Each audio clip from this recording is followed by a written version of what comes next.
Տիկին Ավանեսյան անդրադառնանք տեղի ունեցած այսպես ասած պրայմերիզին ԿՊ-ի ներքին ընտրությանը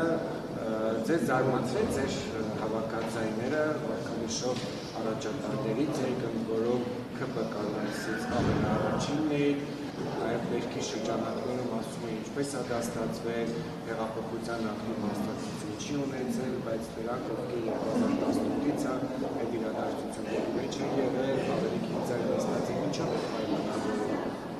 Նախ ես ասեմ, որ 2018 թվականին ես շատ ակտիվ մասնակցություն ունեցել եմ, սկսած 2007 թվականից է իմ քաղաքական և քաղաքացիական գործունեությունը եղել և երկրորդը իհարկե ցանկացած ընտրության արդյունք և նման մրցակցային ընտրության արդյունքները միշտ էլ ոչ թե զարմացնում են, այո, ուրախացրեցին և ես շնորհակալ եմ մեր բոլոր պատվիրակներին, ովքեր որ վստահության քվե են տվել ինձ և գնահատել են իմ վերջին տարիների, 7 տարիների քաղաքական գործունեությունը։ Հաշվի առնելով դա հնարավոր է, որ գործադրից օրենսդիր տեղափոխվի։ Ես կարծում եմ դրա մասին դեռ շատ շուտ է խոսելը։ Տիկին Ավանեսյան ներողություն 3 տեղ ունեցած միջադեպից հետո այս պահին նոր տեղեկատվություն կա վիրավորների Նոր տեղեկատվությունը ըստ էության գիտեք, որ բավական ծանր են մեր պացիենտների վիճակը, իրականացվել են անհրաժեշտ վիրահատական միջամտությունները, հիմա լրացուցիչ այլ բան դա չեմ կարող ասել, գտնվում են բժշկական խիստ հսկողության ներքո։ Տիկին Ավանեսյան, ես ինչ գրառում էի կարել Facebook-ում, որ եթե դեղատոմսի ամսական միջին արժեքը, որը կազմում է 20,000 դրամ, 60+ տարիքի քաղաքացիների համար վճարում է պետությունը, սա որ մանրամասն գծում եթե մի քաղաքացի դիմա 50,000 դրամը դեր, նա պետք է ինքը վճարի հայ դերերի համար, եթե հենց 20,000 շրջանակում է պետությունը։ Չէ, լավ չեք գրածը լավ չեք բան արել, կարդացել։ Ես ռեպորտաժում հարցնում էի մեր դեղատան աշխատակցից, թե ինչքան է միջին էլեկտրոնային դեղատոմսի արժեքը կազմում։ Այսինքն միջինում մեր 65+ քաղաքացիները, երբ որ մոտենում են դեղատուն, ինչքան կկազմեր այն գումարը, եթե նրանք իրենց գրպանից վճարեին, եւ մեր դեղագետը նշեց, որ այն միջինում 20,000 դրամ է կազմում, եւ ես էլ հստակ ուրեմն գրել եմ, որ ստացվում է մեր 65+ տարիքի քաղաքացիները, ովքեր նախկինում ամսական միջինը 20,000 դրամ ծախսում էին իրենց կենսաթոշակից դեղեր գնելու համար, հիմա չեն ծախսում եւ դրա դիմաց վճարում է պետությունը։ Բայց նույն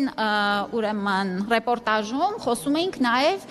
մի պացիենտի մասին, ով որ օրինակ մինչեւ 100,000 դրամի դեղորայք է ստացել ապահովագրության շրջանակներում։ Այստեղ գումարի սահմանափակման մասին չէր խոսքը գնում։ Ճիշտ եմ հասկանում, 65 տարիքի քաղաքացիները էլեկտրոնային եթե ունեն դեղատոմս գրած անվճար դրանք այդ պատվի շրջանակներում 65+ քաղաքացիները, գիտեք, հունվարի 1-ից պետության կողմից ապահովագրվել են եւ առողջության համընդհանուր ապահովագրության շրջանակներում դեղ օգտագործման մասը եւս ընդգրկված է եւ ցուցակը հրապարակված է դեղերի հասանելի, կան դեղեր, որոնք ամբողջությամբ են փոխհատուցվում, կան դեղեր, որոնց համար կան համավճարներ եւ ըստ էության, այո, մեր 65+ տարիքի անձինք հունվարի 1-ից ապահովագրության շրջանակներում շատ մեծ ֆինանսական խնայողություններ են իրականացում։ Սա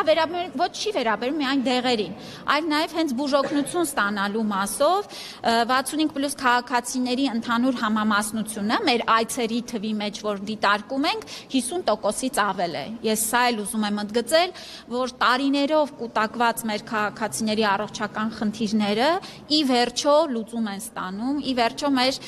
սիրելի հայրենակիցները կարողանում են վերականգնել իրենց շարժուղանակությունը, փրկվում է նրանց կյանքը, սա մեր ամենակարևոր ձեռքբերումն է։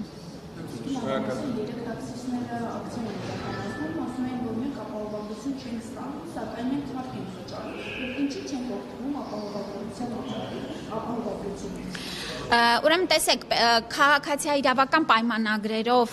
աշխատողները ապահովագրվելու են 2027 թվականի հունվարի 1-ից,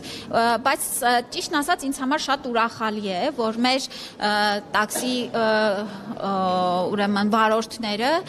տեսնելով ապահովագրության այն կարևոր ձեռքբերումը, որը մեր այլ քաղաքացիներ ունեն, իրենք եւս հայտ են ներկայացրել, որ ընդգրկվեն ապահովագրության շրջանակներում։ Մենք առաջիկայում իհարկե կքննարկենք այս հարցերը եւ կհասկանանք ինչ հնարավորություններ ունենք ըստ էության մինչեւ 2027 թվականի հունվարի 1-ը նրանց եւս դիտարկելու։ Ձեզ